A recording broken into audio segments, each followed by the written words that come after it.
Hello everyone, this is Fight Master Valeri Lilov, and today I'm going to show you one very remarkable trap variation for white against one of the most popular systems in the open games, the two knights defense.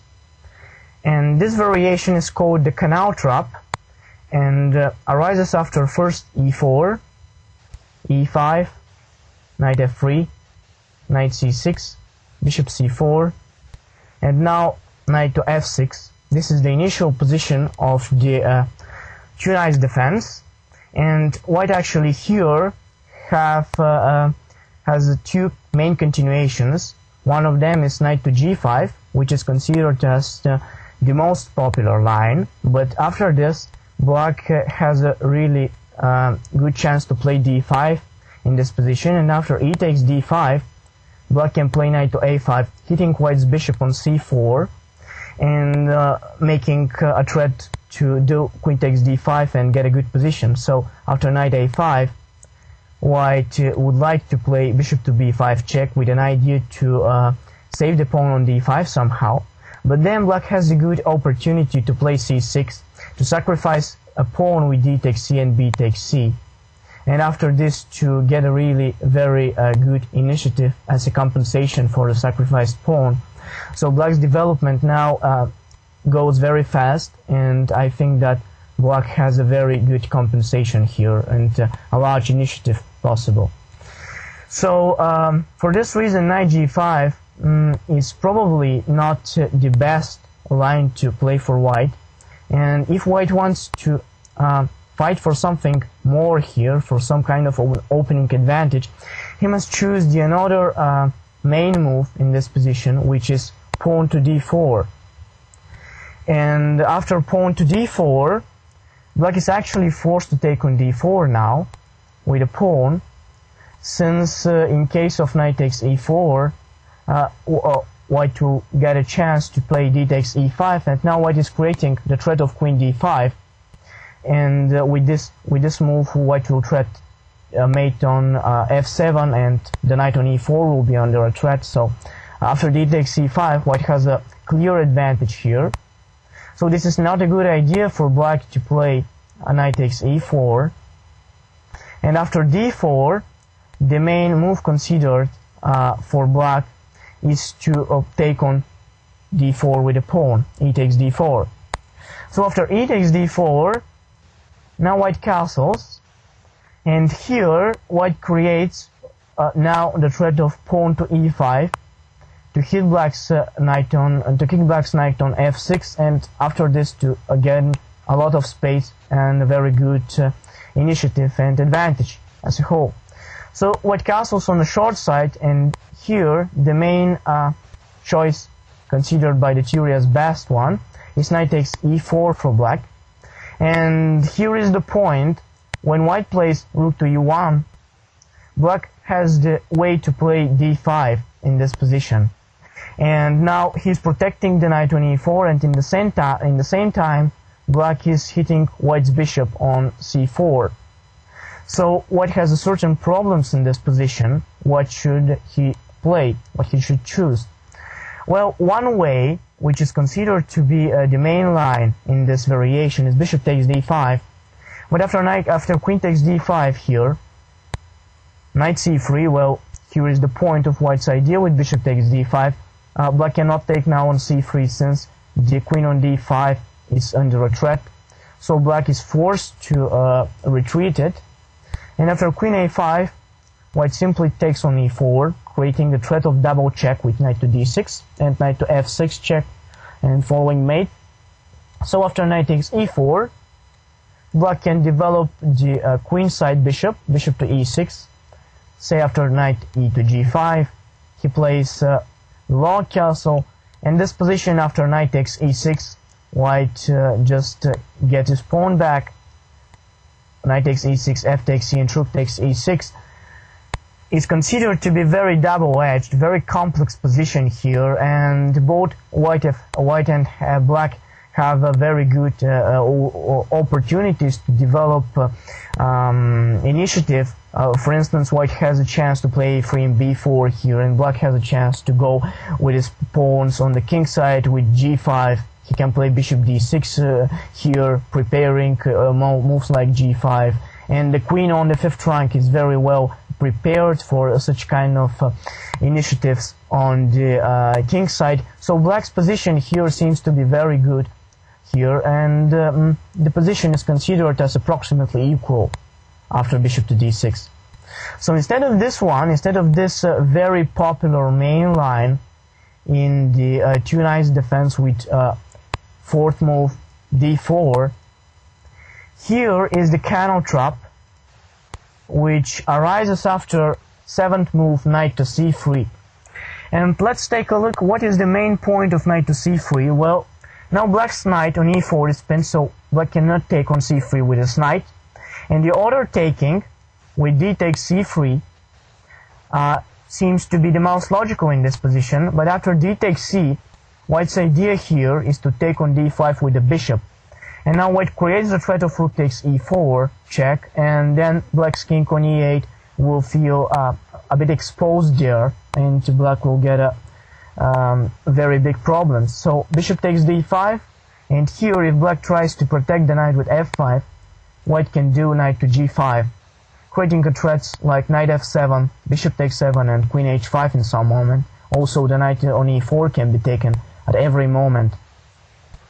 So for this reason, after bishop to d5, bishop to d5 here, well, black can play bishop to e6 with an idea to allow white to get his knight back, but after this to exchange the queens, and after queen takes d1, rook takes d1, c takes b, to win a pawn actually.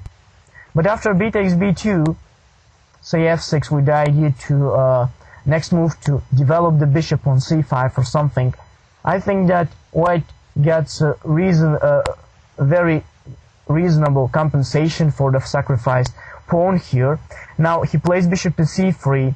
White has the idea already to play rook a to b1 to attack the pawn on b7, and also this king will have no good chances to castle in some of the next moves. So I think that after bishop to c3 with an idea of rook a to b1 and probably in some move to play a2 to a4, white has a really good, very good compensation for the sacrificed pawn. So this may be considered as double-edged position with very good chances for white. So d takes c is the one continuation black has after knight to c3, and it is seen, and here we can see the main idea. White has to take on d5 with the bishop, and after knight to c3, here another move can be for black to protect the pawn on d5 with bishop to e6. But here white can do bishop takes d5, and now in case black takes on d5 with his bishop, white can then capture with the knight, knight takes e4. And this position after bishop e7, and when white just takes the pawn back with knight takes d4, seems to be quite, I can say, better for white, since we don't look at the pair of bishops that black has, and we look at this centralized knights, and the chances for white to go after black castles on the short side, bishop to f4, to develop this bishop on the strong h to be a diagonal, and in every moment to hit this pawn on c7, so it will be a problematic position for black to play here, and I think that white has a reasonably good chances in here. So bishop to e6 is another possibility, but as we see, white is getting good play and after this, and in the game actually black chose here to play the move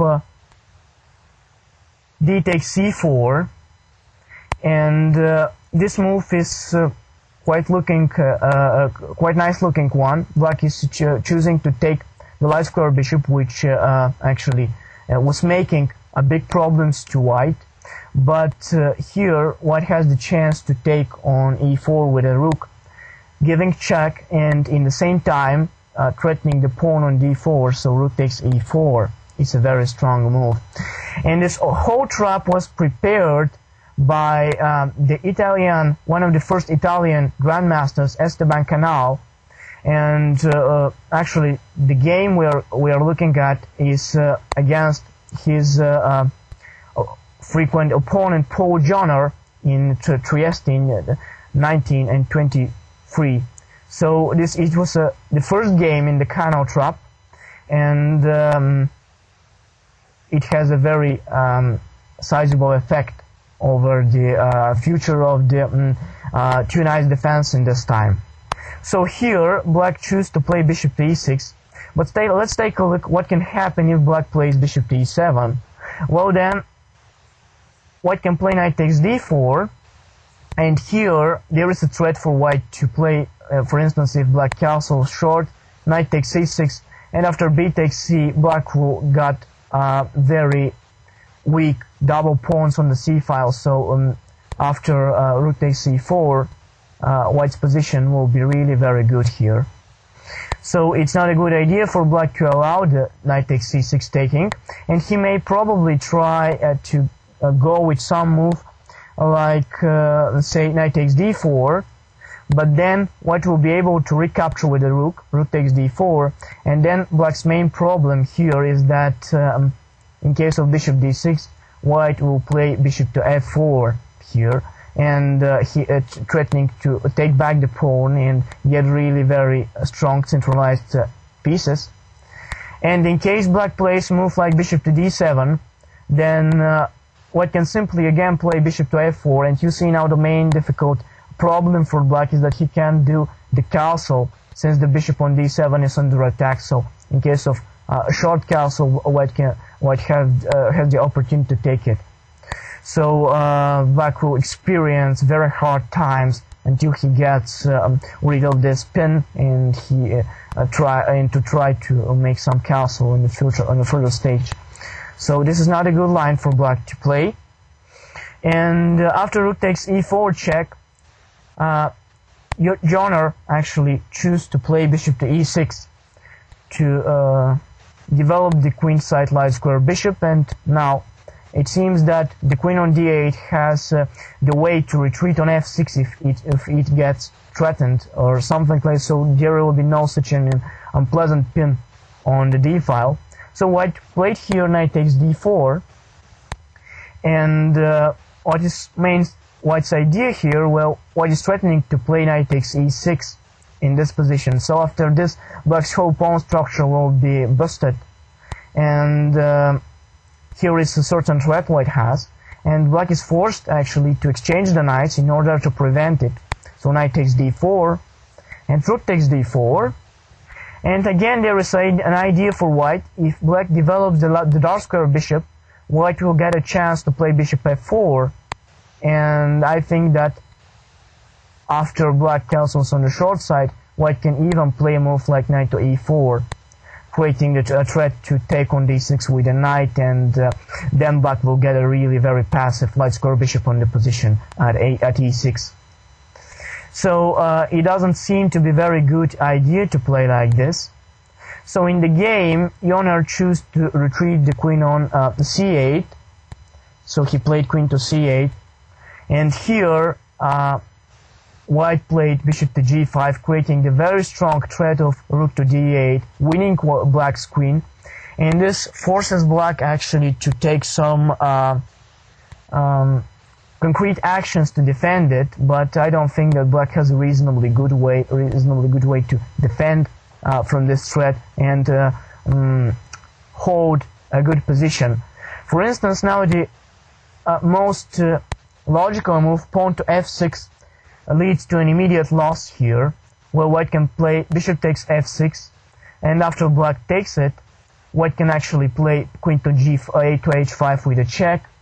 And now in case black plays king e7, white can simply develop the queenside rook to e1, getting completely winning position. Well, the piece doesn't matter here, white's attack is decisive. So in case after a queen to h5, black decides to reply with bishop f7, then white has very beautiful combinations here. Rook to e1, and now rook takes e7 may follow. king takes e7, queen to c5 with a check. So when black's king retreats, here white can play rook to e4 with a check, and in case black chooses to go with the king on d7, white can then play queen to e7, check, and after king c6, white can simply take on f6. And black's king will be mated in just a couple of moves. For instance, now king d7 will be met by rook to e7, and next move the open check of the queen and mate. So in case of king c5, rook e5 is possible with a mate on b5. So it's very dangerous to play f6, and you see white is receiving a tremendous attack after it. So for this reason, maybe f6 is not such a good opportunity for black to play. But what else? Well, after bishop g5, black should actually go to the line with bishop d6 here, and probably in the next move to prepare the short castle. But here is the move knight to e4, and the knight connects very strongly to the attack on the king's side.